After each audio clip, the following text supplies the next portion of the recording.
আসসালামু আলাইকুম। Live blogs by Shifu channel থেকে আমি শিফু বলছি। কাছে কিংবা দূরে যেখান থেকে আমার ভিডিও দেখছেন না কেন, আশা রাখছি সবাই ভালো আছেন, সুস্থ আছেন। প্রথমে ক্ষমা চেয়ে নিচ্ছি আপনাদের কাছে। অনেক দিন পর আমি আমার চ্যানেলে ভিডিও আপলোড করতে যাচ্ছি, তাও আবার এরকম ভাঙা চোরা রানী মুখার্জির গলা নিয়ে। রানী মুখার্জির গলা যদিও আমার খুব ভালো লাগে, কিন্তু আমার কেন জানি আমার এই ভয়েসটা ভালো লাগছে না। কারণ কথা বলতে গিয়ে বারবার ভোকাল কর্ডে যে চাপ পড়ছে, তাতে আমার কাশি বাড়ছে। কিছু করার নাই, আমার চ্যানেলে অনেক দিন হয়ে গেছে আমি ভিডিও আপলোড করতে পারছি না। এখন আসি রিজনটাতে কেন পারিনি। আপনারা তো সবাই জানেন আমি আসলে নতুন করে জব লাইফে এন্ট্রি করেছি। জব করছি জানুয়ারির 1 তারিখ থেকে। আলহামদুলিল্লাহ আলহামদুলিল্লাহ আলহামদুলিল্লাহ। জব করার পাশাপাশি ভিডিও কন্টিনিউ করাটা এতটা সহজ না, খুব কঠিন। তো সব কিছু মিলাই চিন্তা করেছিলাম যে 1 সপ্তাহ পরে একটা ভিডিও দিব আপনাদের সাথে। সেজন্য ছোট ছোট কিছু ক্লিপ আমি রেডি করে রেখেছিলাম। তার মাঝে বর্তমানে যেই ভিডিওগুলো দেখছেন সেগুলো আসলে আগে থেকে রেডি করা ছিল। এই যে আমার বাচ্চাদের ক্লাসে ওদের প্রিন্সিপাল ওদের সাথে মজা করছে, তা আপনাদের সাথে একটু শেয়ার করলাম। আর আমার বাচ্চারাও মাশাআল্লাহ খুব এনজয় করছে। যেহেতু আমি আসলে এখানে আছি, একদিক দিয়ে বাচ্চাদের দেখাশোনাও হচ্ছে, আরেক দিক দিয়ে জব করাও হচ্ছে। তো সব মিলে আমার কাছে কিন্তু ভালোই লাগছে। কষ্ট হচ্ছে, সব কিছু একসাথে সংসার বাচ্চা সব কিছু একসাথে সামলে উঠতে একটু কষ্ট হচ্ছে, কিন্তু কিছু তো করার নেই। যেহেতু বিয়ের আগে থেকে জব করেছিলাম, এখন আবার করতে পেরে নিজেকে আসলেই ধন্য মনে হচ্ছিল। আল্লাহকে অনেক অনেক শুক্রিয়া যে আল্লাহ আমার প্রতি এতটা সহনশীল হয়েছে, আমাকে এত বেশি রহমত দান করেছেন, আলহামদুলিল্লাহ। তো এই যে দেখেন সকাল 8টা বাজতেছে, আমরা বের হয়ে যাচ্ছি মা ছেলে স্কুলের উদ্দেশ্যে। আমার বড় ছেলের ক্লাস শুরু হয় 8টা 20-এ, আর ছোট ছেলের ক্লাস শুরু হয় 11টা 20-এ। তো ছোট ছেলেকে ওর বাবা দিয়ে যায় 9:30টায়, আর বড় ছেলেকে নিয়ে আমি সকালে বের হয়ে যাই। তো আমি চলে যাচ্ছি ওকে নিয়ে। আর এগুলো সব আপনাদের সাথে মানে শেয়ার করব বলে অনেক আগে থেকেই ভিডিও করে রেখেছিলাম, কিন্তু এখন একটু দেরিই হয়ে গেল আপনাদের সাথে শেয়ার করতে। তো স্কুলে তো যেমন তেমন টাইম চলে যায়, চলে আসি 2টার দিকে, 2টার মধ্যে আমি বাসায় চলে আসি। তো প্রথমে 2:15 2:30 পর্যন্ত জবটা আমি কন্টিনিউ করেছিলাম। পরে দেখলাম যে না, আমার বাচ্চাদের খাওয়া দাওয়া করাতে আমার খুব লেট হয়ে যায়। আর এই যে 3টা বেজে গেছে, আমি মাত্র ভাতটা রান্না শেষ করলাম। এখন বাচ্চাদের গোসল করাবো, দেন নিজে করব, দেন খাওয়াবো, সব মিলে 4টা 4:30 বেজে যায়। তো আমি আমাদের প্রিন্সিপালকে রিকোয়েস্ট করলাম যে আমি আসলে 2:15 পর্যন্ত 2:30 পর্যন্ত জবটা করতে পারবো না, আমাকে একটু টাইমটা কনসিডার করার জন্য। তো ওনারা আমাকে টাইমটা কনসিডার করে দেন, আমাকে 1:30 পর্যন্ত করতে বলেন। তা আমি সেটাতেই রাজি হই, যেহেতু প্লে ক্লাস শেষ হয় 1:30টার দিকে। তো আমি 1:30 পর্যন্তই নেই, কিন্তু 1:30 পর্যন্ত নেওয়ার আগের ভিডিও এগুলো আপনাদের ওই যে বলেছিলাম শেয়ার করব বলে, আগে থেকেই ভিডিও ক্লিপসগুলো শেয়ার করব বলে করেছিলাম। আর এই যে রাতে রান্না করব। এখন যেহেতু জব করি, দিনে কোনো রকম শুধু এসে টুকটাক বারান্দা একটু ঝাড়ু দিয়ে বারান্দা কাপড় তুলে ভাত বসিয়ে গিজার অন করে একটু চা খেয়ে আমি কাজ মানে গোসল করতে চলে যাই, নয়তো দেরি হয়ে যায়। আর ঝাড়ু দেওয়া, তারপরে ঘর ঝাড়পোছ করা, রান্না সব কিছু রাতে করি। তো সেদিনে আর রাতে করে কোনো কাজ করতে পারিনি। মাছটা ভিজিয়ে রেখেছিলাম, পরে আবার সব ওইভাবেই ফ্রিজে রেখে চলে এসেছি। আমার আব্বাকে হসপিটাল অ্যাডমিট করেছেন, সেজন্য হঠাৎ করেই আমাদেরকে 15 তারিখ, 15 কি 14 আমার ঠিক খেয়াল আসছে না, এরকম আর কি, সেদিন রাতে আমরা নাইটে করে চলে আসি ঢাকায়। আমার আব্বা অনেক বেশি অসুস্থ হয়ে পড়েছেন, বর্তমানেও তিনি অসুস্থই আছেন। আমি আপনাদের কাছে দোয়ার দরখাস্ত রাখছি, অনুরোধ করছি আমার আব্বার জন্য দোয়া করবেন। তার লিভারে পাথর, আর পেটে একটা ছোট টিউমার, সব কিছুই ছোটো আছে।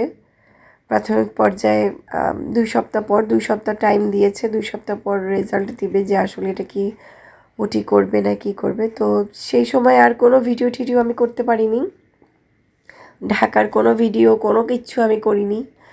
টোটালি আমি আসলে মানে আমার লাইফে খুব শর্ট টাইম গেলাম, এটা আমি 3 দিনের জন্য, খুবই শর্ট টাইম। এর আগে কখনো এত কম সময়ে আমি ঢাকায় যাইনি।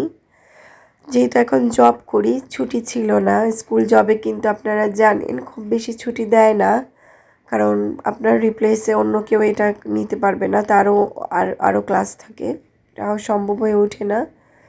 তো আমি 3 দিনের জন্য মাত্র ঢাকায় যাই, এবং 3 দিনের জন্য গিয়ে আমি মনে হয় মাসখানেকের অসুস্থতা নিয়ে আসছি। এই যে এই অসুস্থতা এখনও আমার পিছু ছাড়ছে না। সরি, 3 দিন না, 4 দিন। আমি 4 দিন ছিলাম, 4 দিনের মতো। তো আমার ওখান থেকে আসার পর আব্বাকে তো অসুস্থতা দেখে আসলাম আমি, তারপরে সে ডিসচার্জ নিয়ে বাসায় চলে আসছে, আমিও চলে আসছি চট্টগ্রাম। কিন্তু সে এখনও সুস্থ হয় নাই। তার এখন ওই যে বললাম 2 সপ্তাহ পর জানাবে যে তাকে কি করবে, অপারেশন করতে হবে নাকি ওষুধে যাবে, এটা জানাবে। তার আসলে প্রথম ধরা পড়ছে বিষয়টা জন্ডিস থেকে। জন্ডিসটা এত মাত্রায় বেড়ে গিয়েছিল যে পেট ব্যথায় সে সহ্যই করতে পারতেছিল না। তখনই ডাক্তার তাড়াতাড়ি ওনাকে অ্যাডমিট দিল, আর আমি ঢাকায় চলে গেলাম। দেখেন, নতুন জব ছেড়ে আমি ঢাকায় চলে গিয়েছি। আমি আসলে এত বেশি আব্বার প্রতি উইক, মানে চিন্তা করে রেখেছিলাম যে জব চলে গেলে তো কিছু করার নেই। তো এই যে দেখলেন ওয়াশিং মেশিনে কাপড় চোপড় ভিজাতে দিলাম কতগুলো, তারপর ঝুড়ি ভর্তি যে কাপড়, এই সব কিছুই আসলে ঢাকা থেকে আসার পরের ভিডিও। আর এখন যে ভিডিও দেখতে পাচ্ছেন এটা হচ্ছে গতকালকে ছেলেদের চুল কাটানোর জন্য সেলুনে নিয়ে গেছিলাম স্কুল থেকে। এই যে আমার বড় ছেলে ছোট ছেলে দুজনেরই চুল অনেক বড় হয়ে গিয়েছিল। এই যে চুল কাটা শেষে আমরা বাসায় চলে আসছি। এই তো আমার বাচ্চারা আবার স্বপ্নতেও গিয়েছিল, স্বপ্ন থেকে টুকটাক ওরা ওদের বিস্কিট জুস টুকটাক খাওয়া দাওয়া এটা সেটা কিনেছে। আর আমি ওদেরকে বলছিলাম আমি ভিডিও করছি তোমাদের চুল কাটাটা, আর একটু ছবি তুলছি, তো ওরা পোজ দিচ্ছিল।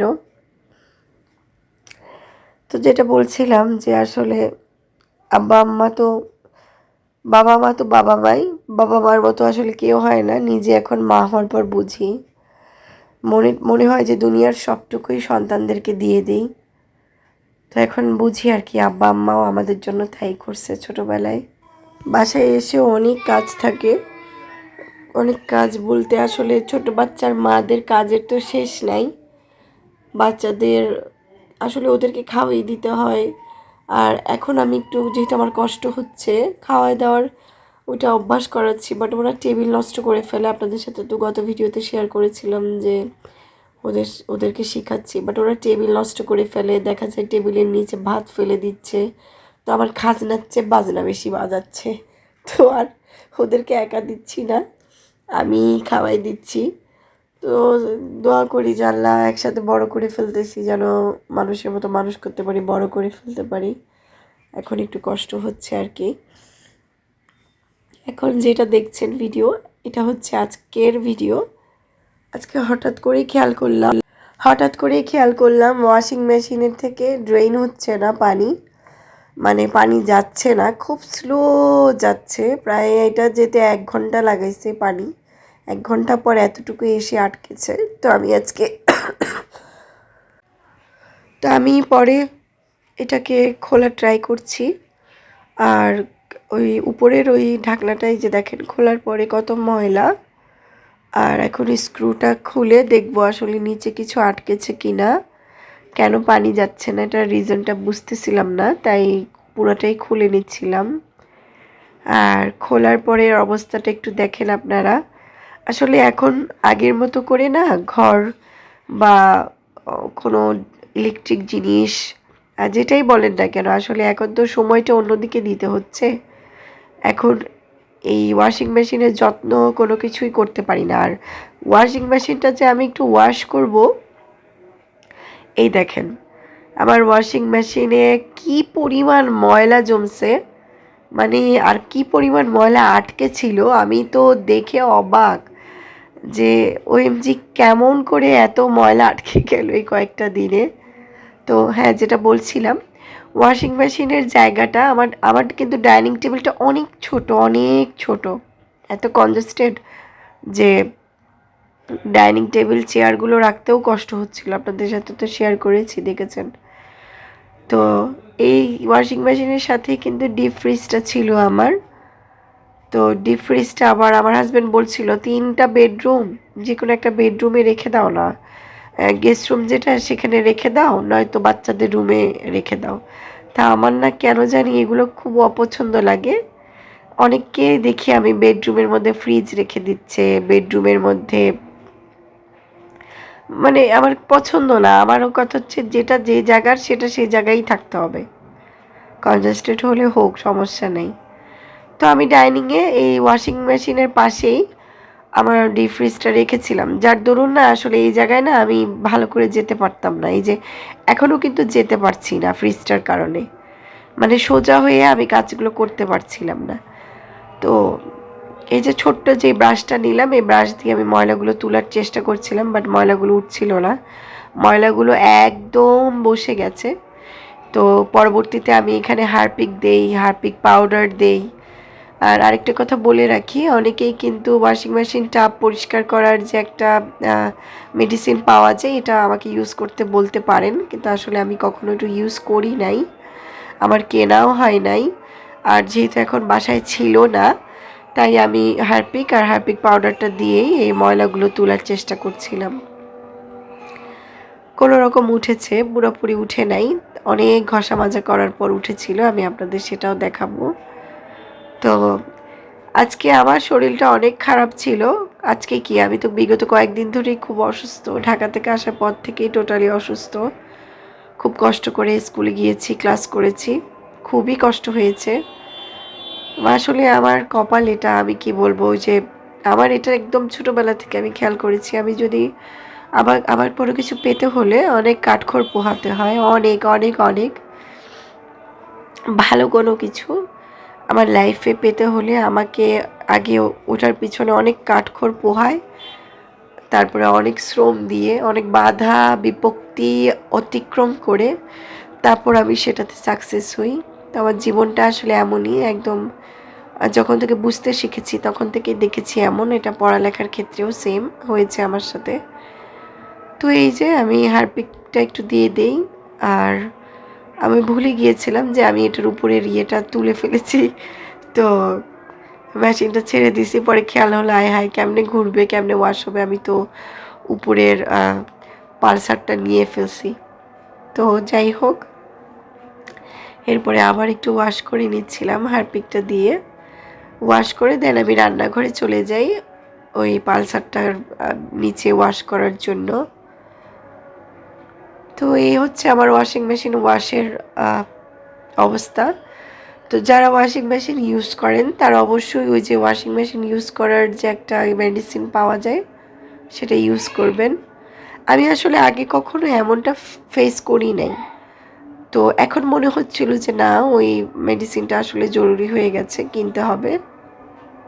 এর আগে কখনোই আমার ওয়াশিং মেশিনে এরকম সমস্যা দেখা দেয়নি, এটা এই প্রথম। এই ওয়াশিং মেশিন ইউজ করতেছে আজকে 2 বছর হয়ে গেছে প্রায়। তো হঠাৎ করে এই প্রবলেমটা আমি ফেস করলাম। এর আগে যদি এমন হতো তাহলে কিন্তু আমি ঠিকই মেডিসিনটা কিনে রাখতাম। তো যেটা বুঝলাম যে আসলে ওয়াশিং মেশিন দীর্ঘমেয়াদী ইউজ করতে করতে এরকম ময়লার স্তূপ জমে যায়, আর জমে যায় বলেই আসলে ওয়াশিং মেশিনটাও একদম ডিপ ক্লিনভাবে ওয়াশ করা উচিত। তো যাই হোক, আমি তো এখন বুঝে নিলাম, নেক্সট থেকে যদি ওইভাবে ওয়াশ করি ওইটাও আপনাদের সাথে আমি শেয়ার করব। আর এখানে এখন দেখতে পাচ্ছেন আমি ওই পালসারটাকে ওয়াশ করে নিচ্ছি, একবারে ওয়াশ করে দেন এটাকে ফিটিং করে ফেলবো। তো আমার এই ওয়াশিং মেশিনটা কিন্তু 2 বছরে মনে হয় 2000 বার, মানে এর থেকেও বেশি ইউজ হয়েছে। একদম মানে রাফ অ্যান্ড টাফ ইউজ করেছি আমি। আর আমার বর্তমান যে বাসায় আছি, এই বাসায় প্রথম যখন এসেছিলাম এখানে আয়রনের পানি ছিল, ভীষণ রকম আয়রন ছিল আমাদের পানিতে। তো আজকে প্রায় 2 মাস হচ্ছে এটাতে, 2 মাসও না, 1.5 মাস, 1.5 মাস হচ্ছে মানে ফিল্টার লাগিয়েছে। তো এখন আর আয়রনটা খুব একটা আসে না, তবে একেবারে যে ওয়াসার পানির মতো পানি ক্লিয়ার তাও কিন্তু না, মোটামুটি চলে। তো এটাও একটা কারণ হতে পারে ওয়াশিং মেশিন জ্যাম হওয়ার, আমি ঠিক জানি না, তবে ময়লা তো ভালোই দেখছি। আর এখন যেরকম ময়লা দেখছেন এই সেম এরকম ময়লাই কিন্তু যখন আমার বাসাতে আয়রনের পানি ছিল এই বাসাটাতে, তখন কিন্তু সেম এরকম বাথরুমে লাল লাল আয়রনের মতো দাগ হয়ে যেত, খুব তাড়াতাড়ি হয়ে যেত। তো হতে পারে ওইটা একটা রিজন। এর আগে তো যে বাসায় ছিলাম সেটা ওয়াসার লাইনের বাসা ছিল, হয়তো সেই কারণে প্রয়োজন হয় নাই, মানে এই ওয়াশ করার বিষয়টা, যেটা এমনিতে তো নর্মাল একটা ওয়াশ করতাম, কিন্তু একেবারে এরকম খুলে ওয়াশ কখনো আমি ওয়াশিং মেশিন করি নাই। যাক, এখন তো মনে হচ্ছে এভাবেই করতে হবে। আর এখন যেহেতু জব করছি, বাচ্চার কাপড়, মানে বাচ্চাও স্কুলে পড়ছে, ওদের স্কুলের কাপড় দেখা যায় 2 দিন পর পরই ওয়াশিং মেশিন ইউজ হচ্ছে, খুব বেশি ইউজ হচ্ছে। আর আমার এই ওয়াশিং মেশিন আমি খুব রাফ অ্যান্ড টাফ ইউজ করতেছি, মাশাল্লাহ। মাশাল্লাহ আমাকে খুব ভালো সার্ভিস দিচ্ছে। তো যারা সিঙ্গারের ম্যানুয়াল ওয়াশিং মেশিন নিতে চাচ্ছেন, এখনও নেন নাই, চিন্তা ভাবনা করছেন অটো নেবেন নাকি ম্যানুয়াল নেবেন, যদি মনে করে থাকেন যে আপনার কাছে সময় নেই, তাহলে অটোটাই নেন, সেটা ভালো হয়। আর যদি মনে করে থাকেন যে না সময় আছে, তাহলে ম্যানুয়াল নিতে পারেন। আমি বেসিক্যালি পার্সোনালি ম্যানুয়ালটা কেন পছন্দ করেছি বা করি তা আমি বলি। আমি কিন্তু চাইলেই এখন অটোটা নিয়ে ফেলতে পারি, কিন্তু অটোটার থেকে আমার ম্যানুয়ালটা বেশি পছন্দ। সেটার একটা খুব বড় রিজন আছে, যেহেতু আমি একটা মিডল ক্লাস ফ্যামিলির মানুষ। আমার আমার কাছে মনে হয়েছে আমি যদি অটোটা নিই, অটোটার অনেক সময় আইসি নষ্ট হয়ে যায়, বডিতে জং হয়। তো ওই জিনিসগুলো থেকেই মানে আমি চিন্তা করেছি যে না, একটা 30,000-এর উপরে একটা ভালো অটো ওয়াশিং মেশিন কিনতে গেলে আপনাকে 30,000-এর উপরে, সর্বনিম্ন 30,000-এর উপরে বাজেট করতে হবে। তো ওই 30,000 টাকার উপরের অ্যাসেট একটা আমি নিয়ে এসে আমি যদি দেখি তার বডিতে জং লেগেছে, তার আইসিটা নষ্ট হয়ে গেছে, এবং এই যে রাফ অ্যান্ড টাফ ইউজ করার ফলে 2 দিন পর পরই সে জ্যাম হয়ে যাচ্ছে, বা দেখা গেছে যে সার্ভিসিং করাতে হচ্ছে। যেহেতু ইউজ করি নেই অটোটা, তাই বলতে পারছি না, কিন্তু আমার কাছে মনে হচ্ছে আমি এই প্রবলেমগুলো হয়তো বা ফেস করতে পারি, তাই আমি নেই নাই। আমার কাছে ম্যানুয়ালটাই খুব ভালো লাগে, এবং যখন ইচ্ছা, যেভাবে ইচ্ছা আপনি এটা নাড়াচাড়া দিয়ে তার নিচে পরিষ্কার করে নিতে পারবেন। আমার কাছে মানে এটাই সুইটেবল মনে হয়েছে, কমফোর্টেবল লাগে, তাই আমি কিন্তু ওয়াশিং মেশিন আর কি চেঞ্জ করি নাই। তো এটা আমার ব্যক্তিগত মতামত, আমার সাথে অনেকেরই মিলবে, অনেকেরই মিলবে না। যাক, এতক্ষণে তো দেখলেন আমি কিভাবে ওয়াশ করেছি এটাকে। কিছুটা হারপিক পাউডার নিয়ে দেন এটার ভিতরে ব্রাশ দিয়ে ডলে ডলে যতটুকু সম্ভব হচ্ছে আমি ময়লাটা ওয়াশ করে নিচ্ছিলাম। খুব বেশি পারি নাই, কারণ একদম ব্রাশটা একদম ভিতরে যাচ্ছিল না। দেখেন ভালো করে পরিষ্কার হচ্ছিলও না, যতটুকু পেরেছি আর কি করেছি। দেন এটা পরিষ্কার হওয়ার পরে আমি আবার এই ব্রাশটা নিয়েই আবার হারপিক দিয়ে, মানে হারপিক পাউডারটা দিয়ে এই যে টাবের ভিতরে দেখলাম আরও কিছু হালকা হালকা দাগ ছিল, ওই দাগগুলো ওয়াশ করে নেই। এখন যে পানি ফেলতেছি, দেখেন পানি ফেলার পরও পানিটা ক্লিয়ার যাচ্ছিল না। পরবর্তীতে খেয়াল করলাম যে ওয়াশ করার পরও পানি ক্লিয়ার যে যাচ্ছে না, এর কারণটা কি। দেন আমি এটার যে ড্রেন লাইনের পাইপটা সেটা একটু চেক করলাম, চেক করে দেখলাম যে আমাদের বাড়িওয়ালার যে ড্রেন, মানে এটাকে কি বলে, সুয়ারেজ লাইন বলে মেবি, এই যে লাইনটা করেছে এটা ভালো করে নাই, ওটার মধ্যে পানি যেতে খুব সময় লাগছিল। তো ওইটা তো আমি আর ওয়াশ করতে পারছিলাম না, কারণ এটা তো টাইলসের ভিতরে। বাট আমার যে ড্রেন ওয়াশের লাইনটা ছিল, ওই ড্রেন ওয়াশের লাইনটাতে আমি দেখলাম ওর মুখে কিছুটা ময়লা আটকে ছিল। এই যে দেখেন এটাই কিন্তু ওই ড্রেন ওয়াশের যে জায়গাটা, সেই জায়গা, এবং এই যে দেখেন এটার মধ্যে কত ময়লা আটকে ছিল। তা আমি অফ ক্যামেরায় এটা পরিষ্কার করিনি, কারণ 2 হাতের ব্যবহার লাগছিল, 2 হাত ছাড়া পারছিলাম না। দেন এই যে ওয়াশ টশ করে এখন আমি এটাকে সেট করে দিব। এটা আমি স্ক্রু দিয়ে দেন টাইট করে লাগিয়ে দেই। লাগিয়ে দেওয়ার পরে আবার একটা ওয়াশ দেই, অর্থাৎ ডিটারজেন্ট পাউডার একটু ফেলে দেন আবার একটা ওয়াশ করি।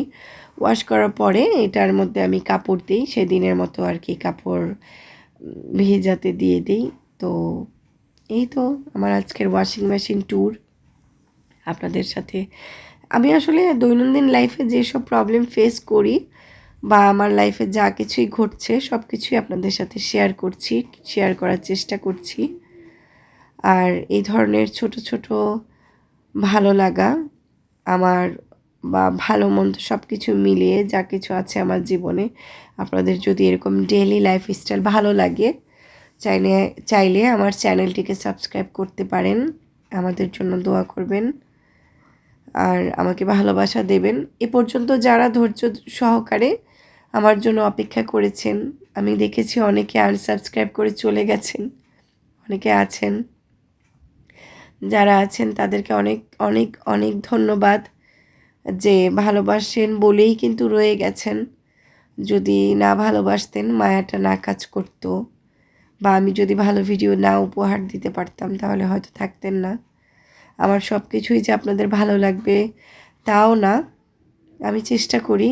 আসলে আমি মানুষটা না ভনিতা করতে পারি না, আমি যেমন আমি আপনাদের সাথে তেমনটাই প্রেজেন্ট হই, তেমনভাবেই উপস্থিত হই, তেমনভাবেই আসি। আর আমার না এইভাবেই একদম রিয়েল থাকতে ভালো লাগে। তো আমার আজকের ডেইলি ব্লগটা আপনাদের কাছে কেমন লাগলো কমেন্ট করে জানাবেন। আমার পরিবার, আমার আব্বা আম্মা, আমাদের সবার জন্য দোয়া করবেন। আল্লাহ তাআলা আপনাদেরও ভালো রাখুক, সুস্থ রাখুক। আব্বা আম্মা মানে পৃথিবীতে যাদের আছে তারাই জানেন। আলহামদুলিল্লাহ যে আমার আব্বা আম্মা বেঁচে আছেন, আল্লাহ তাদের নেক হায়াত দান করুক। মন দিল ভালো ছিল না, ভালো নাইও, তবে আব্বা বাসায় এসেছে তাই কিছুটা স্বস্তি অনুভব করেছি। আর এই যে আপনাদের জন্য ভিডিও কালেক্ট করা শুরু করেছি, আর আজকে তো ফাইনালি ভিডিও দিয়েও দিচ্ছি। এটা আমার বাসার নিচে, আমার বাচ্চারা একটু বের হয়েছিল পড়ালেখা শেষ করে, যেহেতু এখন খুব টাইট শিডিউল যাচ্ছে, ওরা পড়ালেখা হোমওয়ার্ক সব কিছু মিলায় সময়ই পায় না খেলার। আর সেজন্যই ওর বাবাকে আমি বললাম যে একটু নিচে নিয়ে যাও বাবুদেরকে নিচে নিয়ে একটু খেলতে দাও। এখন আসেন আপনাদের সাথে শেয়ার করি আমার ডাইনিং টেবিলের এই পাশটা আমি কি করেছি।